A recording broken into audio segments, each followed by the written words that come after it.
Bienvenue sur Télé Antilles dans cette émission Les Invités de Mike, une émission réalisée par Jean-François Saint-Louis que nous remercions, une émission que vous pouvez également retrouver sur YouTube, sur le Facebook de Télé Antilles, que vous soyez donc sur Free, le canal 932, sur Orange, le canal 398 ou encore sur Bouygues, le canal 407. On vous salue, on vous remercie. Que vous soyez au nord, au sud, à l'est, à l'ouest donc de la métropole, en Martinique, en Guadeloupe, en Guyane, mais également en Corse, où l'on nous reçoit. Soyez les bienvenus. Nous sommes aujourd'hui avec Asdine Taibi, mesdames, messieurs, le premier magistrat de la ville de Stains. J'aime bien le dire parce que c'est le premier magistrat, donc un maire et donc le premier magistrat de sa ville. Asdine Taibi, donc j'ai grand plaisir à recevoir dans cette émission. Bonjour, monsieur le maire. Donc, bonjour. Voilà, donc Merci de me recevoir. Très heureux donc de vous recevoir. Donc vous êtes, alors pour parler donc de la ville de Stains, située donc en Seine-Saint-Denis. Un petit mot sur cette ville très populaire, très cosmopolite, on peut le dire. Exactement, très cosmopolite, avec pratiquement 80 nationalités différentes. Et c'est une richesse, c'est un atout pour la ville. Donc Stains est situé dans la proche banlieue de Paris, à peine 6 km de la porte de la Chapelle. Une ville qui compte un peu plus de 40 000 âmes. Voilà, une ville populaire, mais également une ville solidaire. Une ville qui a une histoire pendant de très nombreuses décennies ouvrières. Et puis une ville qui a vu s'installer au fil du temps des vagues d'immigration venant d'Europe, venant d'Afrique du Nord, d'Afrique subsaharienne, venant aussi de nos concitoyens des Antilles, du monde entier. Et voilà, cette ville, elle est populaire, elle est aussi fraternelle et solidaire. Et puis une ville qui se développe de manière assez importante depuis quelques années, quoi. Alors depuis quelques années, donc Stains, donc on peut le dire, cette grosse cité populaire, donc où il fait bon vivre. On va en parler. Vous êtes dans votre 58e année, donc Monsieur Taibi, vous êtes donc dans deuxième mandat. Deuxième mandat, tout à fait. Donc j'ai été élu pour la première fois en 2014 avec une nouvelle équipe. Oui. Et puis, j'ai été réélu dès le premier tour en 2020 dans un contexte extrêmement compliqué puisqu'on était à quelques jours avant le confinement et la crise sanitaire qui s'est malheureusement abattue un peu partout en France et dans le monde entier. Et Stains, malheureusement, a subi aussi de plein fouet cette crise sanitaire, mais réélu dès le premier tour à près de 59%, avec une équipe, je le précise, qui a été totalement renouvelée à plus de 70%. Alors moi, je suis très heureux donc de vous recevoir aujourd'hui dans cette émission, Les Invités de Mike, réalisée par Jean-François Saint-Louis. Monsieur Taibi, monsieur le maire, vous êtes l'homme le plus populaire. Alors c'est rare de voir. Alors des fois, on a des maires sur certains territoires, sur certaines collectivités. Ils sont maires, mais on n'entend pas parler. Alors à Stains, tout le monde connaît Asdine Taibi. Oui, alors populaire, je suis forcément connu parce que j'avais une autre vie avant d'être maire. On va en parler, sûr. Oui. Donc j'avais une autre vie avant d'être maire et avant d'être adjoint au maire. J'ai longtemps travaillé sur le terrain. Je suis on va dire un militant et aussi un professionnel de l'éducation populaire. Donc j'ai beaucoup travaillé dans les quartiers comme animateur, comme responsable jeunesse, comme éducateur. Donc voilà. Donc on va dire que le terrain, la proximité, c'est quelque chose qui est pour moi essentiel. Ça fait partie un peu de mon ADN.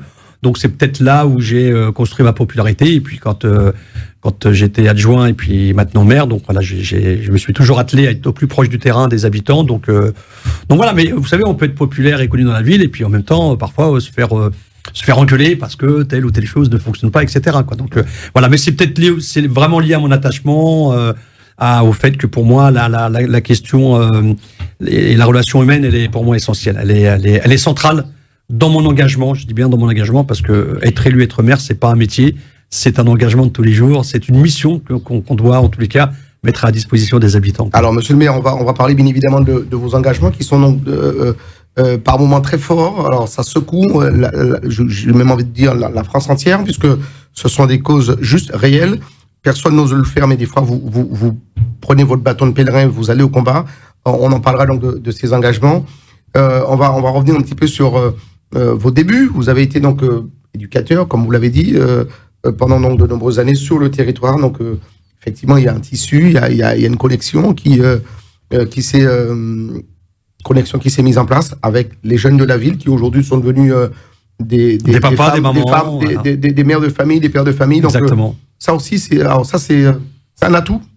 pour vous? Oui, c'est un atout parce que du coup, quand vous voyez et vous accompagnez des générations d'enfants qui deviennent jeunes et qui ensuite deviennent adultes, et qui en plus vous accompagnez et vous aidez à travailler avec les parents, etc. Donc c'est quand même un atout parce que ça permet aussi de connaître un petit peu la vie des concitoyennes et concitoyens. Ça permet aussi de comprendre un petit peu leurs difficultés, mais aussi de déceler leurs richesses, leurs atouts.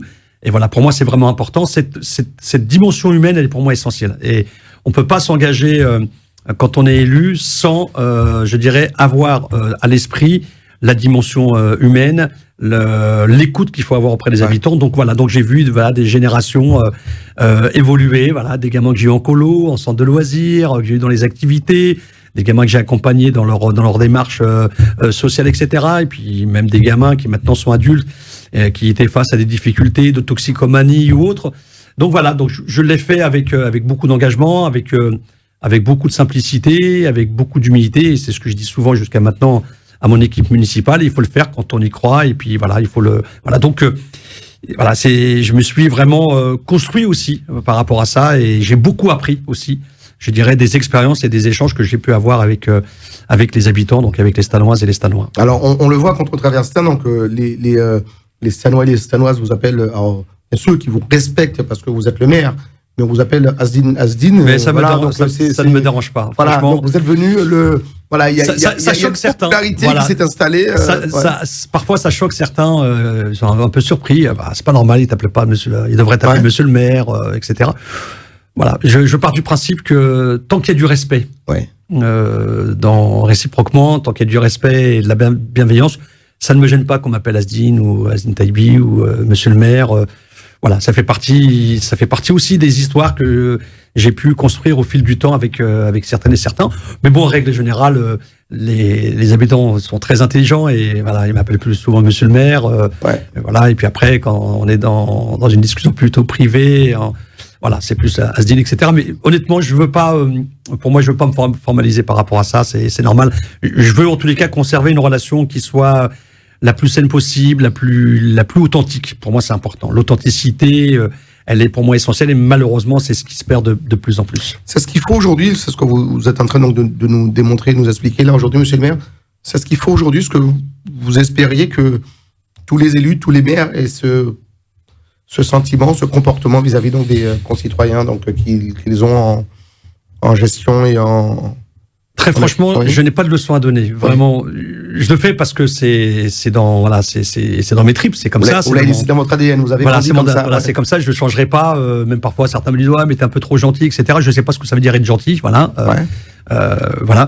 Mais je me permettrai pas de donner des leçons à des élus, à des maires. Chacun le fait comme il le sent. Par contre, il faut être authentique. Il faut être vrai. Il faut pas tromper les gens. Faut pas faire de promesses. Et puis, il faut, je pense, quand on est élu, et encore plus quand on est maire, tout à l'heure tu le disais, tout à l'heure vous le disiez plutôt, quand on est premier magistrat, il faut de la bienveillance et puis de l'écoute. Je pense que c'est important. Après, je le dis souvent, chaque jour, j'ai pas de baguette magique, je fais pas de promesses. Par contre, ce dont les personnes peuvent croire en moi, c'est je mène le combat. Voilà. Quand il faut mener le combat sur tel ou tel sujet, je vais jusqu'au bout. Voilà. Ça, c'est important. Alors, vous avez une équipe, on le rappelle, vous avez une équipe autour de vous, donc, puisqu'il y a une municipalité qui est en place, donc, qui a été renouvelée, vous l'avez dit, donc, voilà, en préambule, en 2020 à 60%, donc vous avez... Presque 70%. On est pratiquement à plus de 70% de renouvellement, l'équipe. Voilà. Avec des élus, alors c'est une majorité à gauche, très à gauche, avec des élus communistes, socialistes, écologistes, insoumis, mais également des élus qui ne sont pas du tout encartés. Et moi, j'y tenais tout particulièrement. Des élus qui ont des valeurs, qui ont des convictions humanistes, qui ont des convictions écologistes, qui ont des convictions de gauche, mais qui ont fait le choix de pas forcément adhérer dans un parti. Et pour moi, c'est pas un obstacle. Au contraire, c'est une richesse. Et au contraire, c'est très bien qu'au sein de ma majorité, voilà, je vais vous donner deux exemples. J'ai un élu, et c'est aussi des amis très chers pour moi, un élu qui s'appelle Jerry, qui est adjoint au maire et qui est communiste. À côté de ça, j'ai un élu qui s'appelle Mathieu, qui est mon adjoint et qui est pas du tout encarté. À côté de ça, j'ai Zaya, qui est mon adjointe et qui n'est pas encarté, comme Maïmouna. J'ai Aziza qui est encarté communiste, j'ai Najia qui est encarté socialiste, et voilà, j'ai Jean-Noël qui est écologiste.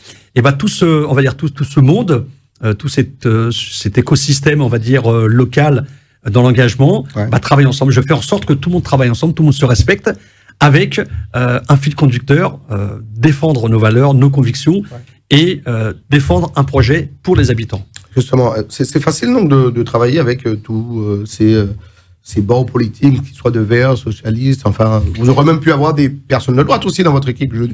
Ouais, enfin bon, moi vu mon engagement, voilà, c'est plutôt à gauche, quoi. Donc je suis vraiment l'engagement à gauche. Après, ça m'empêche pas de pouvoir travailler avec l'opposition, mais après, encore faut-il que l'opposition accepte aussi de travailler dans une démarche constructive, dans une démarche de privilégier d'abord l'intérêt général et l'intérêt des habitants. Donc voilà. Mais il y a de quoi faire. Hein. J'ai une majorité qui est très large, qui est composée de 32 membres sur les 39. Donc il y a de quoi faire. Parfois, on n'est pas d'accord sur un certain nombre de sujets, mais ce qui est important, c'est d'en discuter, d'en débattre et à la finale de choisir un axe. Très bien. Qui donne la feuille de route, justement C'est moi qui donne la feuille de route. D'accord. Voilà. Vous êtes là. Tout à fait. Il y a un programme qui est établi. Alors, le programme, on l'a travaillé avec les habitants. Ça c'est vraiment, j'y comptais de manière assez forte. On l'a travaillé avec les habitants. On a mis en place des ateliers avant, je dirais, l'élection municipale 2020, pendant plusieurs mois, dans tous les quartiers. J'ai fait en sorte qu'on travaille avec tous les habitants, que ce soit des seniors, des jeunes, des couples. Et à partir de là, donc, on a récolté un certain nombre de propositions, de réflexions, d'actions et de projets. Et on a construit ce projet d'action municipale que l'on a présenté ensuite auprès des habitants. Et ce projet d'action municipale qui se décline avec plusieurs propositions, on est à peu près entre 200 et 250 propositions.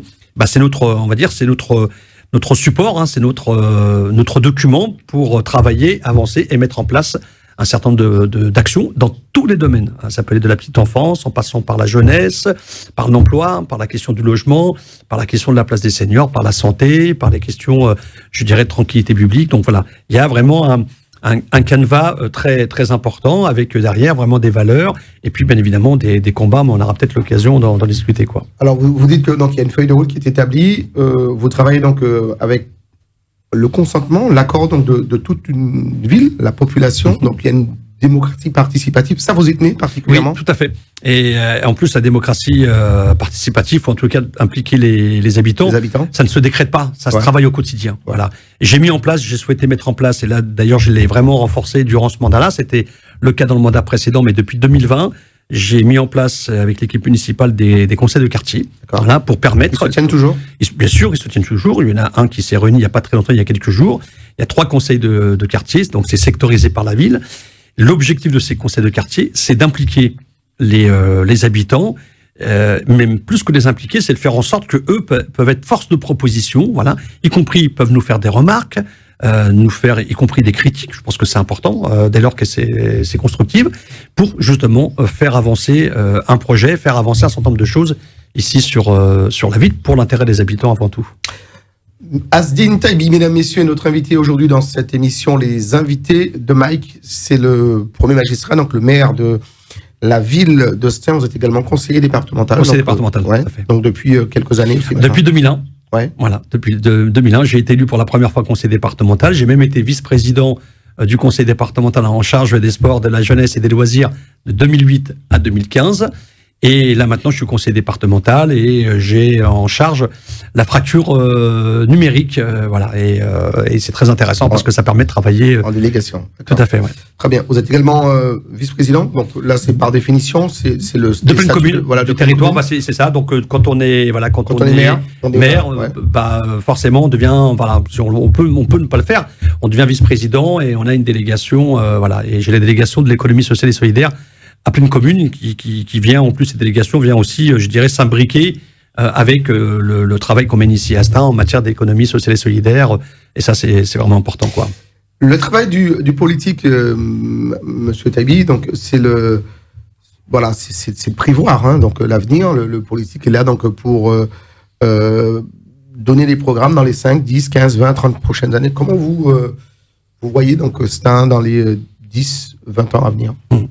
Déjà, au moment le stade d'aujourd'hui, comment il se transformera dans les années futures? Au moment où nous parlons aujourd'hui, donc en 2022, forcément, on commence à se projeter sur le stade 2030, peut-être même voire 2040. Et même si en 2030 et en 2040, je ne serai pas forcément moi et puis une bonne partie de l'équipe, je dirais, à la tête de cette ville, néanmoins, il est important pour nous de préparer l'avenir. De le préparer en prenant en compte aussi, je dirais, les besoins, en prenant en compte les atouts de ce territoire. Et cette ville qui est en très forte mutation, qui se transforme, et qui se transforme aussi également parce qu'on a une métropole du Grand Paris qui se transforme, va connaître des transformations très importantes dans les prochaines années. C'est déjà le cas aujourd'hui. Oui. Je vais vous donner aujourd'hui, par exemple, un exemple. Qu'est-ce qui se fait sur ça? Je vais vous donner un exemple. Oui. Voilà. On est en train maintenant, et le quartier commence à voir le jour, on est en train de créer un nouveau quartier dans cette ville. Oui. Je dirais même un écoquartier. Et pourquoi écoquartier? Parce que c'était ma volonté et celle de l'équipe municipale, c'est de créer un écoquartier qui place la nature et les questions environnementales et écologiques au cœur de l'évolution. Donc c'est l'écoquartier, on n'est pas très loin, c'est l'écoquartier des Tartres. Donc c'est un écoquartier très important qui est situé sur 3 communes, mais une grande partie sur Stein, une autre partie sur Pierrefitte et une autre partie sur Saint-Denis. Dans cet écoquartier, on est en train de construire du logement en accession sociale et du logement social pour répondre aux besoins des demandeurs de logement que j'ai sur ma ville comme partout. En tout, on est sur un projet qui va s'étaler pratiquement jusqu'à 2027-2028. On va être autour de 1400-1500 logements sur la partie stanoise. Voilà. C'est pas énorme en réalité. Ça fait peur aux gens de dire on va construire 1600 logements, mais en réalité 1600 logements construits sur plusieurs années, c'est pas énorme. À côté de ça, on a prévu de construire des équipements publics. C'est le cas, on a construit une école qu'on a inaugurée maintenant il y a presque quelques années, puisque la rentrée scolaire 2021 a permis d'ouvrir cette école-là. Donc c'est le groupe scolaire Lucie Aubrac. Il y a quelques années, avec le département, nous avons construit le nouveau collège qui se nomme Barbara. Nous allons construire dans quelques mois un nouveau gymnase qui se nommera Yasmina Bédard. Et donc, Fatima Bédard, excusez-moi, plutôt. Et donc, on a tout un quartier, un écoquartier qui va se transformer à la fois avec des équipements publics, avec des commerces, avec du logement et une part très importante de parcs paysagers, d'espaces verts, de fermes pédagogiques, parce que ça, j'y tiens tout particulièrement. Et avec l'équipe municipale, on y tient encore de manière très forte, parce qu'on a connu la crise Covid, et on sait que les enjeux en matière de santé publique et en matière environnementale sont pour nous essentiels. Bon, moi je vous parle, c'est vraiment essentiel. On ne peut pas passer à côté. C'est vraiment important que les habitants, y compris de nos villes et quartiers populaires, puissent profiter d'espaces verts, etc. Ce qui est le cas à Stein. On est une des villes où, en nombre d'habitants, en proportion par rapport aux habitants, on a des mètres carrés d'espaces verts très importants. En plus, on a une partie du parc départemental Georges Weber qui est située sur la ville. Donc, tout ça pour vous dire que actuellement, la ville se transforme et elle va forcément se transformer de manière assez importante dans quelques années. L'objectif aussi, et ça j'y tiens tout particulièrement, c'est de faire en sorte que la ville ne se densifie pas de manière anarchique. Actuellement, on est à peu près à 40 000 habitants. L'objectif, c'est de pas dépasser les 50 000 habitants. On va progressivement dans les années à venir. Vous savez, je pense qu'à l'horizon 2030, Stein va être pratiquement à 50 000 habitants. L'objectif, c'est pas d'être à 60, 70 000 habitants, parce que vraiment, notre intérêt, c'est de faire en sorte que les gens puissent bien vivre et qu'on ne se retrouve pas dans une ville, je dirais, surpeuplée, etc. Le plus important, c'est de privilégier d'abord la qualité de vie, de privilégier l'environnement et de faire en sorte que les habitants puissent bénéficier, je dirais, des services publics, puissent bénéficier des commodités type les transports, etc. Et ça, c'est important. Donc voilà, on a de la marge pour que la ville puisse se développer et se densifier dans une dimension humaine et responsable, mais pas au-delà. Voilà. Vous parlez donc de responsabilité, donc dans vos projections, il est question également d'écologie, vous l'avez dit. Bien sûr, c'est un des axes prioritaires de la ville. Axe prioritaire. Est-ce que, en tant qu'élu, Azdine Taibi, vous êtes déçu de ne pas avoir vu dans les dernières élections qui viennent de s'écrouler, donc de passer les élections présidentielles, de voir une absence en tout cas dans les débats, réellement donc, de la partie écologique. Oui, malheureusement, une bonne partie des candidats ont fait abstraction de cette question, je dirais, essentielle, encore plus importante au regard de la crise sanitaire qu'on a connue, parce que la crise sanitaire qu'on vient de vivre, elle n'a fait que révéler, malheureusement, les inégalités sociales, donc une crise sociale forte, les inégalités économiques que l'on connaît, les inégalités territoriales, et surtout, en plus du problème de la santé, le fait que nous sommes dans des territoires où parfois la question environnementale est très malmenée. C'est vrai, d'une manière générale, les candidates et les candidats, de mon point de vue, n'ont pas été à la hauteur sur ce sujet. Hormis un, mais je peux pas je ne le citerai pas, ou je peux le citer. On peut le citer, parce que vous avez été donc dans l'équipe de Jean-Luc Mélenchon. N'ayez pas peur des mots. Voilà, tout à fait. Hormis un qui, pour moi, a été celui qui a marqué le lien entre la transformation sociale et la transformation écologique, c'est Jean-Luc Mélenchon. Jadot aussi avait un programme tourné vers l'écologie. Moi, j'ai défendu le programme de Jean-Luc Mélenchon, l'avenir en commun, qui pour moi était un programme très solide. Donc, j'ai apporté mon soutien dès le départ sans aucune hésitation, et je ne le regrette pas un seul instant. Et je continue, en tous les cas, à lui apporter mon soutien pour que demain il puisse devenir, je l'espère, Premier ministre. Mais ce qui était intéressant dans le programme mené par Jean-Luc Mélenchon, et puis un programme qui a été travaillé par des milliers de personnes. Moi, j'y ai contribué très modestement sur différents sujets, y compris sur la question des services publics, sur la question de la jeunesse, sur la question des quartiers populaires. Son programme était pour moi très intéressant, et puis en plus un programme réaliste, et qui mettait en avant la dimension écologique, environnementale, pour toutes et pour tous, y compris dans le quartier populaire. Parce que c'est peut-être là encore plus, ici à Stains, à la Courneuve, à Blanc-Ménil, à Duny et dans d'autres endroits où la question, je dirais, écologique, elle est essentielle. Parce que ce sont les habitants, malheureusement, des quartiers et des villes populaires qui sont souvent les plus éloignés des enjeux écologiques, du lien, y compris... alors, les enjeux écologiques, elles sont à la fois environnementales, elles sont liées aussi à l'environnement, aux nuisances, elles sont liées aussi à la question de la santé publique, mais elles sont liées aussi à l'alimentation.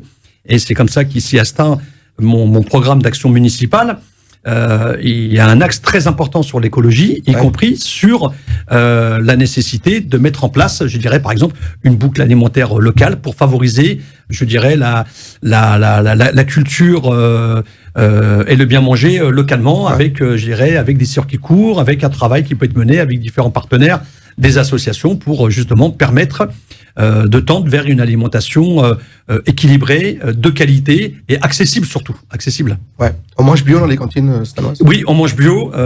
Quand j'ai été élu en 2014, nous étions à peu près à 7-9% de bio. Là, nous sommes en train d'atteindre, on a encore beaucoup d'efforts à faire, mais l'objectif, c'est d'être pratiquement à 50%, minimum 50% de bio dans l'assiette de nos enfants. Là, on est quasiment pratiquement à presque 30%. Donc l'objectif, c'était d'aller encore beaucoup plus loin. Voilà. Et c'est justement de favoriser aussi l'achat d'alimentation proche, voilà, le plus proche possible, que ce soit à Stains ou que ce soit très proche de Stains.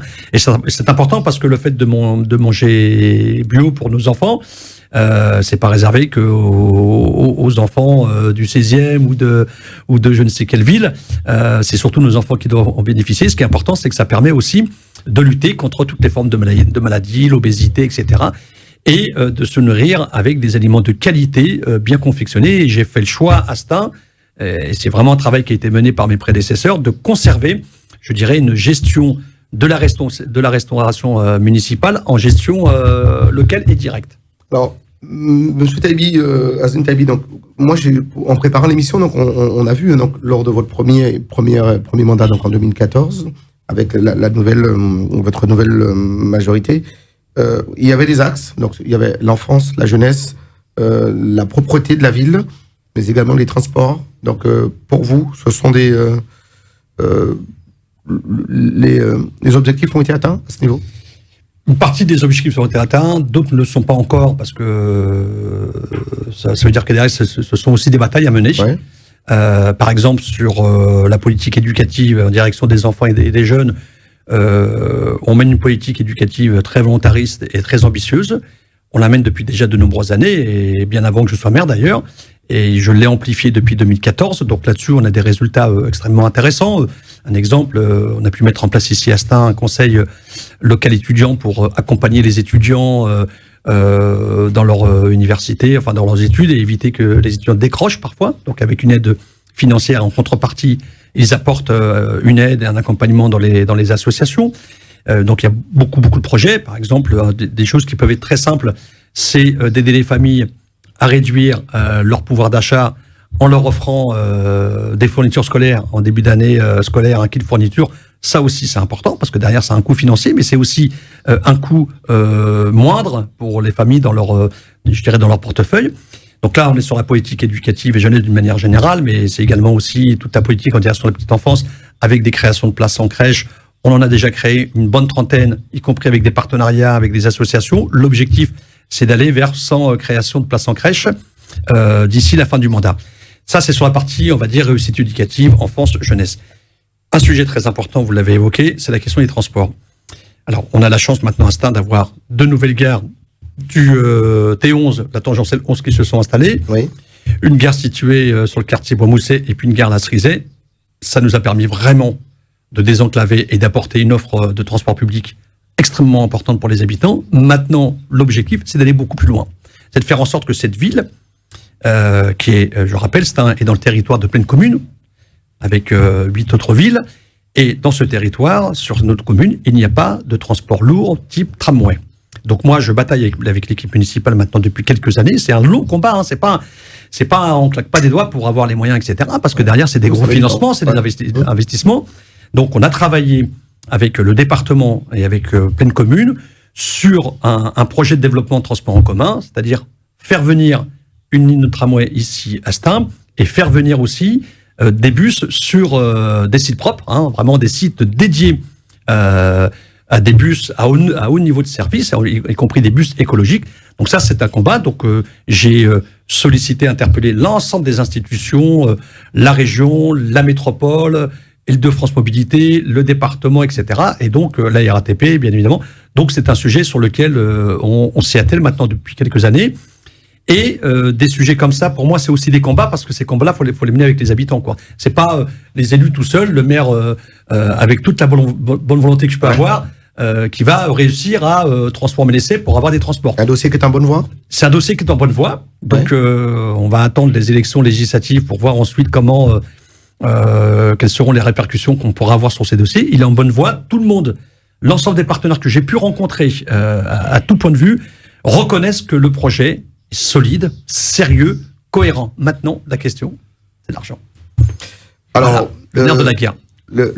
On va y revenir hein, donc sur ces élections législatives. Donc, alors les axes prioritaires. Donc, vous l'avez dit. Alors, oui, juste dernière question, Monsieur le Maire, on a longuement parlé donc de l'arrivée du métro à Stains. Donc, il arrive à Saint-Denis Université. Sur Stains, c'est vous savez, pendant de très nombreuses années... C'est caduc, on oublie. Ouais, enfin, pendant de très nombreuses années... Je dis pas que c'est caduc, mais pendant de très nombreuses années, et mes prédécesseurs ont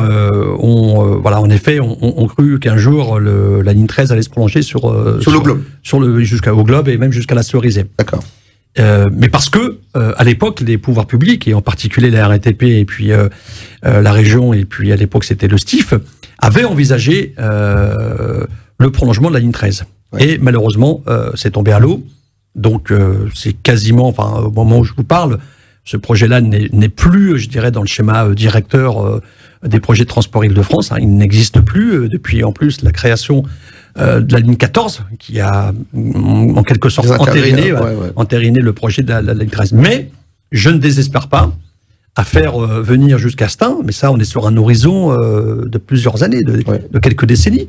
Je ne désespère pas qu'à Stains, on puisse faire arriver un métro, y compris la ligne 12. C'est ce projet qui semblerait le plus sérieux, le plus pertinent, contrairement à la ligne 13, du prolongement de la ligne 12, qui va très prochainement arriver à la mairie d'Aubervilliers, qui ensuite devrait arriver à la Courneuve, tout proche de la gare d'Issy-Route. Et il faut savoir qu'on aura proche de Stains une des gares du Grand Paris. Oui, alors vous êtes à 2 km, vous arrivez à peine au 6 routes. Donc voilà, donc il y a des choses quand même assez intéressantes. Il y a en effet des opportunités à saisir dans les prochains mois, quoi.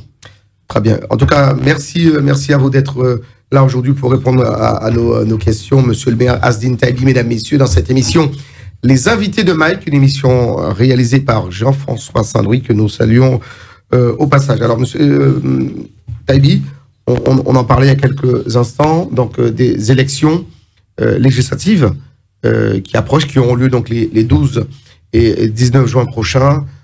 Vous êtes candidat à ces élections. Tout à fait. Je suis candidat à cette élection. Tout à fait. Ouais. Alors, c'est le moment. Oui, je suis candidat déclaré puisque j'ai déposé ma candidature à la préfecture. Elle a été validée, enregistrée. Et je pars en binôme avec une candidate suppléante qui est de Blanc-Ménil, puisque nous sommes sur la 4e circonscription de Seine-Saint-Denis. Avec 4 villes. 4 villes qui regroupent Blanc-Ménil, qui est la plus grosse ville, une ville de plus de 50 000 habitants, La Courneuve, Stains et Duny. Donc ça fait à peu près, on est sur une circonscription d'un peu plus de 140 000 habitants.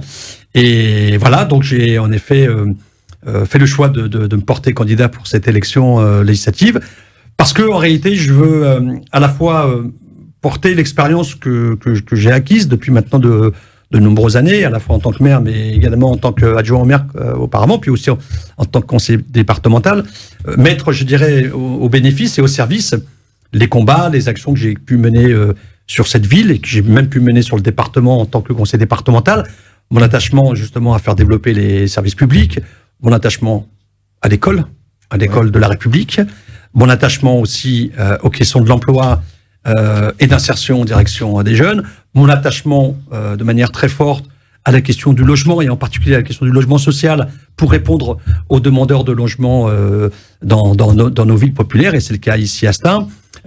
Mon attachement aussi à toutes les questions, on en parlait tout à l'heure, écologiques. Donc voilà, je veux mettre, on va dire, très simplement et avec beaucoup de détermination, l'expérience que j'ai pu acquérir pendant plusieurs années, le travail collectif que j'ai pu, en tous les cas, mener au sein de cette ville, avec les forces vives, les associations, les collectifs, etc. Je veux mettre ça au service de ma circonscription, des habitants de Blanc-Ménil, que je connais très bien, de Duny, de La Courneuve. Voilà, on est sur le même territoire, avec des problématiques similaires, et puis avec des atouts très très forts. Et on est sur un territoire où, pour moi, l'atout principal, c'est, je dirais, la niaque des habitants. Il y a une volonté, une force de la part des habitants, c'est phénoménal, y compris des jeunes, ces habitants qui parfois subissent toutes les inégalités qui existent malheureusement dans cette société, toutes les formes d'injustice, et en même temps des habitants qui lèvent la tête. Voilà. Et voilà. Et moi, je veux être, en tous les cas, être un petit peu leur porte-voix.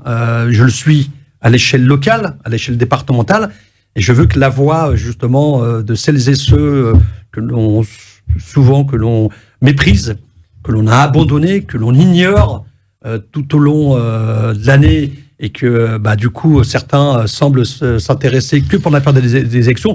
Je veux que ces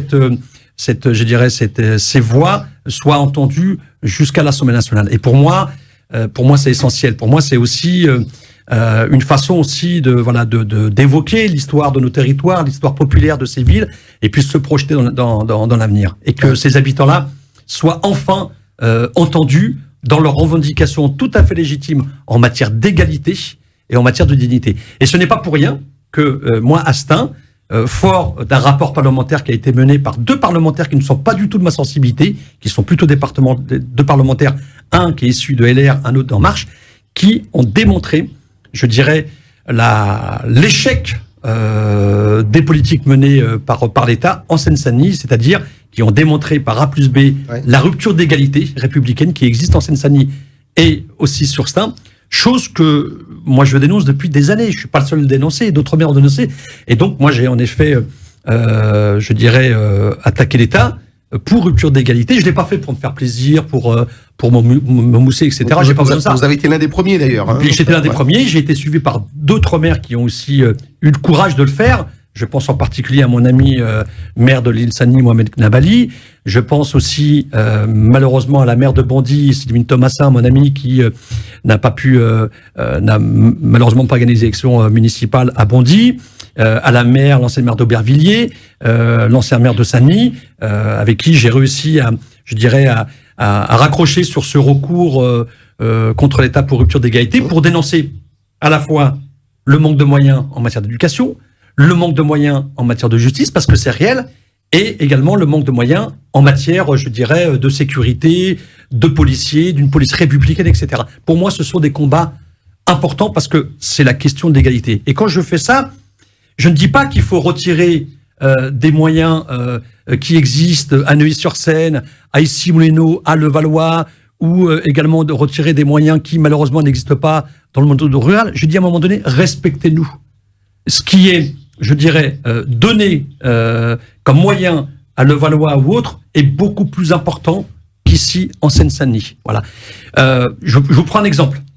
L'Académie de Paris investit via les dotations de l'État beaucoup plus de moyens en direction des écoliers de Paris comparativement à ceux de Seine-Saint-Denis. C'est-à-dire que le lycée, le moins bien doté à Paris correspond à un lycée le mieux doté en Seine-Saint-Denis. Vous voyez, donc il y a vraiment pour moi des disparités et des inégalités qui sont insupportables. Et moi, je le vois au quotidien. Alors, vous avez parlé donc de ce constat qui a été dressé donc par ces parlementaires, donc de LR et d'En Marche.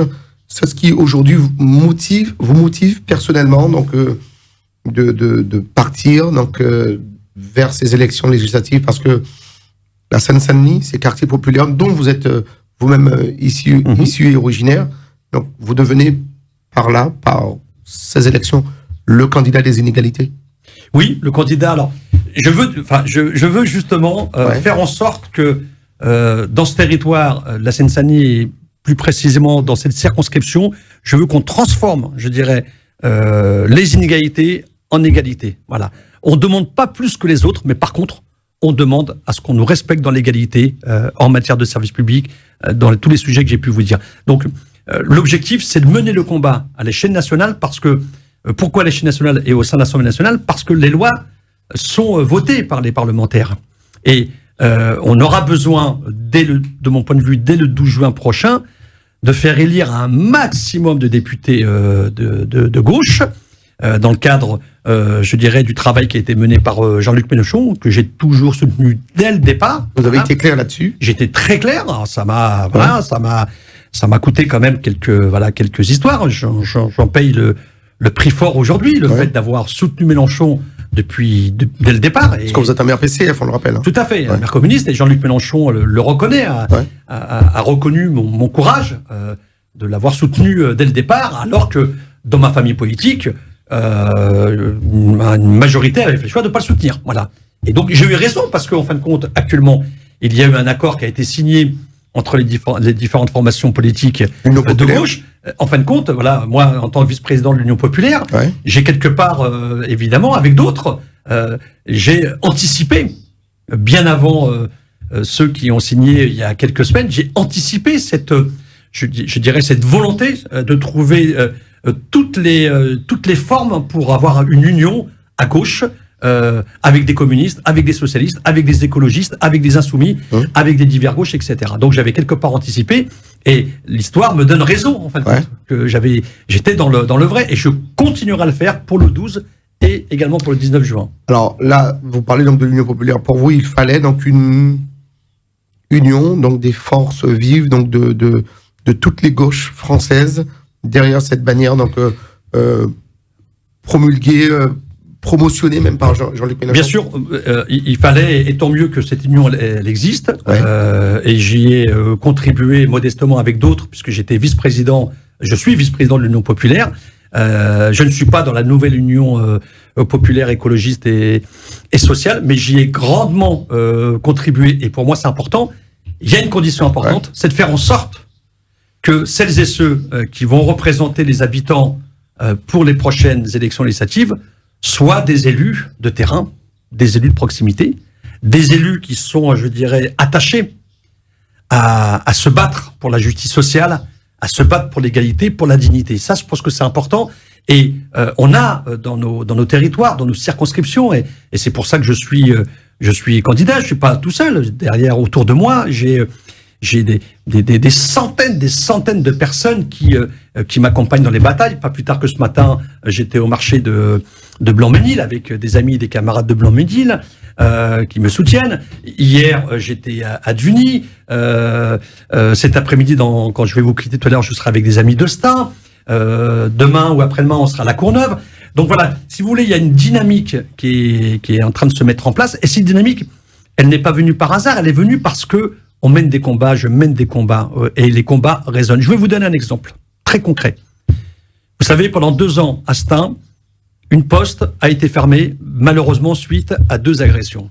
2 agressions qui ont malheureusement causé des dégâts assez importants psychologiques envers 2 agents de la poste.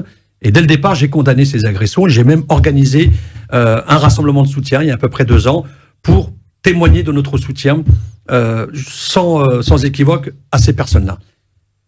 La direction de la Poste a décidé de fermer la Poste. Et là, j'ai trouvé ça inadmissible. Je dis, on condamne les agressions, pas de souci. Maintenant, trouvons des solutions pour tout faire pour que les agents puissent travailler en toute sérénité, en toute sécurité. La Poste est restée 2 ans fermée. Je fais très court. Ouais. Les habitants se sont organisés pour monter un collectif. Plus de 2000 signatures dans la pétition. J'ai accompagné les habitants pour exiger auprès de la Poste la réouverture. Ça a mis 2 ans, mais on a obtenu l'ouverture. Quand je vous dis ça, c'est très rare. Un délégué national, donc un syndicaliste qui siège, je dirais, au conseil d'administration national, m'a dit clairement, il l'a dit d'ailleurs publiquement, vous savez, monsieur le maire, avec vos habitants, vous avez réussi à obtenir l'ouverture de la Poste, ce qui est rare, ça n'existe pas. 2 ans après. Exactement. Et il expliquait que tous les 3 jours, une poste fermée. Et vous vous êtes battu, mais vraiment avec force, avec détermination. On a obtenu la réouverture d'une poste située au quartier de Clos-Saint-Nazaire. Ça, c'est important.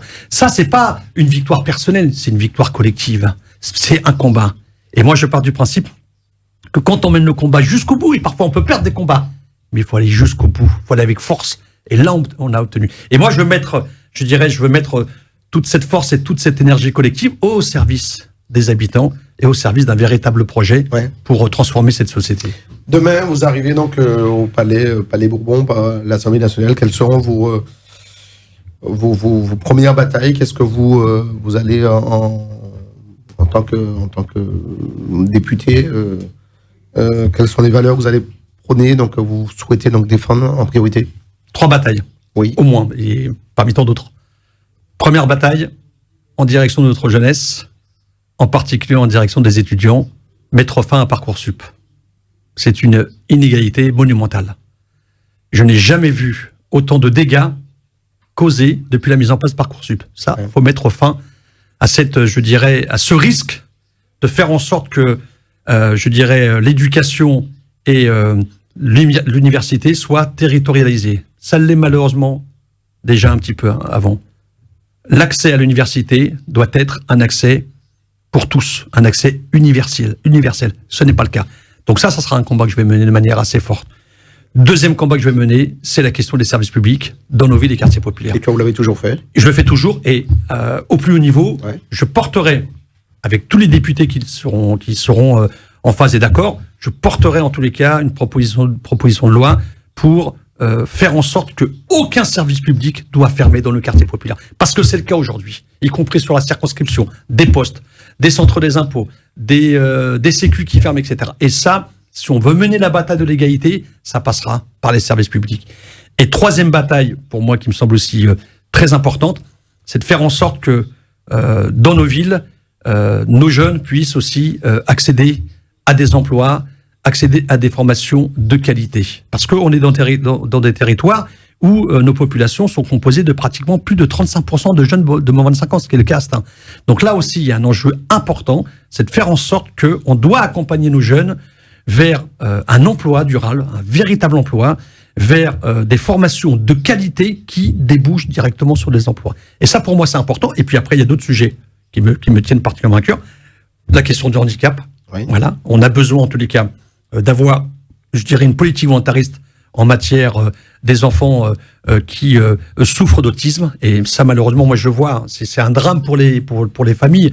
Et j'en reçois quasiment à chaque fois, au moins 1-2 fois par semaine, des familles qui sont à la recherche d'un établissement spécialisé pour recevoir leur enfant, leur jeune, qui malheureusement est victime d'autisme, etc. Ouais. Et ils ne trouvent pas d'établissement scolaire, ils ne trouvent pas de structure permettant d'accompagner ces enfants ou ces jeunes. Et ça, c'est terrible. C'est une situation, je dirais, complètement indigne qui est subie par bon nombre de familles et aussi par les jeunes, quoi. Vous êtes beaucoup battu, M. Taïeb, contre les politiques d'austérité donc mises en place par différents gouvernements. Aujourd'hui, vous sentez que il y a des subventions, vous êtes entendu, vous êtes écouté, vous êtes accompagné dans les différentes actions que vous menez ici au niveau local, notamment sur la ville de Stains. Accompagné, vous savez, moi je travaille, mon administration travaille très bien avec les services de l'État, avec les services de la préfecture, la sous-préfecture, on travaille très bien. Est-ce qu'il y a un meilleur accompagnement aujourd'hui par rapport à ce que vous avez connu en début de mandat ou il y a quelques années par exemple? Il n'y a pas forcément un meilleur accompagnement, mais on essaye à chaque fois quand Et donc vous n'êtes pas entendu? En tous les cas, on n'est pas entendu par les politiques qui sont menées à l'échelle nationale. Voilà. Une chose c'est de bien travailler avec l'administration de l'État, on travaille très bien avec eux. Autre chose est de pouvoir avoir des moyens conséquents. Et malheureusement, on a un manque de moyens dans nos villes et on a surtout un manque de moyens qui permet de répondre aux droits communs, c'est-à-dire aux droits communs de l'école, de la santé, du logement, etc. Donc, il y a une tendance, et c'est pas depuis l'arrivée de Macron, c'est une tendance qui existe depuis 30 ans. Depuis 30 ans, on va pas se mentir. Ouais. Gouvernement de droite comme de gauche, il y a eu une tendance, et ça continue encore, et moi je ne cesse de me battre contre ça, de nous renvoyer vers, je dirais, des dispositifs, des politiques spécifiques, ce qu'on appelle la politique de la ville, etc., qui, pour moi, est maintenant totalement à remettre en cause. Il faut passer à autre chose, il faut passer à une véritable publique de droit commun, c'est-à-dire qu'on nous envoie dans des cases un peu de subventions spécifiques, qui ne sont pas forcément des subventions que l'on perçoit tout le temps, elles ne sont pas pérennes, parfois elles peuvent disparaître au bout de 2 ans, et puis en gros, quand vous créez un besoin auprès de votre population, et qu'au bout de 2-3 ans, on vous dit il n'y a plus de moyens, les habitants, ils ne vont pas chercher à comprendre, à savoir pourquoi il n'y a plus de moyens, etc. Ils vont venir taper à la porte du bureau du maire ou des élus en disant écoutez, vous avez mis en place l'accompagnement éducatif, ça n'existe plus, qu'est-ce que vous faites? Alors que ce n'est pas forcément nous qui avions arrêté cette démarche, enfin ce dispositif. Donc voilà, donc dans nos villes populaires, il y a besoin de retrouver du droit commun. Et tout est lié avec la question des services publics. Donc effectivement, depuis plus de 30 ans, on subit des politiques d'austérité qui sont souvent dictées à l'échelle de l'Europe. C'est l'Europe qui pousse des pays comme la France à mettre en place des politiques d'austérité, c'est-à-dire à réduire les dépenses publiques, parce qu'ils estiment que ça coûte trop cher. Mais moi, j'estime que nourrir, accompagner un enfant, un jeune, à l'éducation, à l'enseignement, soigner, pour moi, c'est pas, je dirais, on peut pas le calculer comme de la marchandise, etc. Certes, ça a un coût, mais c'est en même temps quelque chose de très important pour l'avenir de notre pays, pour l'avenir de ses enfants et de ses jeunes. Pour moi, c'est essentiel. Très bien. Un petit mot, monsieur le maire, donc dans le programme, si vous êtes élu député, la retraite à 60 ans, c'est quelque chose qui très très important. Ça vous tient particulièrement. Exactement, la retraite à 60 ans. Ouais. Vous avez vu que pendant la campagne présidentielle, le président Macron s'est offert le luxe d'annoncer que la retraite c'est à 65 ans. Je trouve ça vraiment lamentable. Quel signe envoyé auprès de la population en annonçant ça en pleine élection. Et je trouve que le candidat Jean-Luc Mélenchon a tenu bon avec sa proposition d'exiger une retraite à 60 ans. Parce que c'est extrêmement important. Il est important que nos concitoyens puissent, à un moment donné, pouvoir respirer, pouvoir profiter d'une retraite apaisée, se retrouver en famille, entre amis, etc. Souvent, des travailleurs qui ont travaillé avec beaucoup de difficultés et de manière très dure, et parfois avec des petits salaires. Et donc, vous savez, la question de la retraite, elle est essentielle. Elle est à la fois, c'est à la fois une question d'égalité, une question de dignité, comme je disais tout à l'heure, mais c'est aussi un combat qu'ont mené nos seniors, en tous les cas nos anciens, dans le cadre du programme du Conseil national de la résistance aussi. C'est une bataille qui a été arrachée dans le cadre du CNR par des résistants qui ont, en tous les cas, mis c'est acquis, ce droit qui est malheureusement depuis quelques années complètement remis en cause, et c'est inquiétant. Et si avec ça, on pourrait se dire bon bah c'est un cas d'espèce, mais malheureusement tous les acquis qui émanaient, je dirais, des luttes et des combats de nos aînés sont en train de partir en fumée, quoi. Et c'est terrible. La dernière question, monsieur le maire. Donc, le SMIC à 1 500 € net dès maintenant, dès à présent. Dès maintenant, voilà. C'est partie du programme également. Exactement. S'il y avait une nouvelle majorité qui, je l'espère, sera élue au lendemain du scrutin du 19 juin, bah, bien évidemment, je mènerai la bataille et le combat pour la retraite à 60 ans, pour le SMIC à 1 500 €, pour la fin de Parcoursup, pour augmenter les moyens en matière d'écologie, pour, je dirais, développer et renforcer les services publics partout, dans tout le territoire, parce que moi je n'oppose pas, moi j'ai eu l'occasion de rencontrer des habitants dans le monde rural, et je pense en particulier, j'ai beaucoup travaillé en tant que maire avec une belle région qui me tient à cœur, puisqu'une partie de ma famille est originaire de cette région, que sont les Cévennes. J'ai travaillé avec Génolac, avec le maire de Génolac, qui est un petit village de à peu près 1200-1300 âmes. Et on a travaillé ensemble, main dans la main, pour exiger le maintien des services publics. Lui s'est battu pour que la gare reste ouverte. Moi, je me battais à l'époque pour que la Sécu ne parte pas de Stein. Et donc, on s'est retrouvés dans cette bataille ensemble, le monde rural, les quartiers populaires, et on a mené le combat ensemble. Et pour moi, c'est très important, quoi. Très bien. Monsieur le maire, donc, on est regardé, vous le savez, donc, sur la France entière, sur les Antilles, Martinique, Guadeloupe, Guyane, la Réunion, la Corse. Mais votre mot de la fin, je voudrais que vous puissiez vous adresser notamment, particulièrement donc, à ces Stanois également qui regardent très régulièrement Télé Antilles, Stein, La Courneuve, Duny et Blanc-Ménil, qui sont donc ceux qui peuvent faire pencher la balance les 12 et 19 juin prochains. Oui, tout à fait. Alors, j'ai souvent l'occasion de rencontrer, bien évidemment, j'ai tous les jours l'occasion de rencontrer les habitants, les Stanoises et les Stanois. Ouais. J'ai aussi l'occasion de rencontrer, que ce soit au travers des relations que je peux avoir avec des amis de Blanc-Ménil, de Duny, de La Courneuve, leur dire tout simplement que tous ces habitants représentent une force incroyable. Ils représentent vraiment un atout très fort dans notre territoire. Et c'est eux, de toute façon, qui vont, avec moi et avec ma suppléante Karima Khatib, écrire une nouvelle page de l'histoire de notre territoire, et qui vont écrire une nouvelle page, je dirais, d'espoir, une page où nous allons, en tous les cas, mener un certain nombre de combats, des actions fortes, de justice sociale, comme je disais tout à l'heure, de fraternité, de solidarité, de dignité, d'égalité. Et si on le fait, on le fera déjà collectivement, et on le fera pour nos enfants. On le fera aussi en la mémoire de nos parents, des seniors qui se sont beaucoup battus pour que nous puissions avoir un certain nombre de garanties et d'acquis dans cette société. Donc voilà, je leur adresse évidemment toute la force et l'énergie que je vais déployer pour eux, pour l'intérêt général, pour l'intérêt aussi des valeurs et de nos convictions fortes.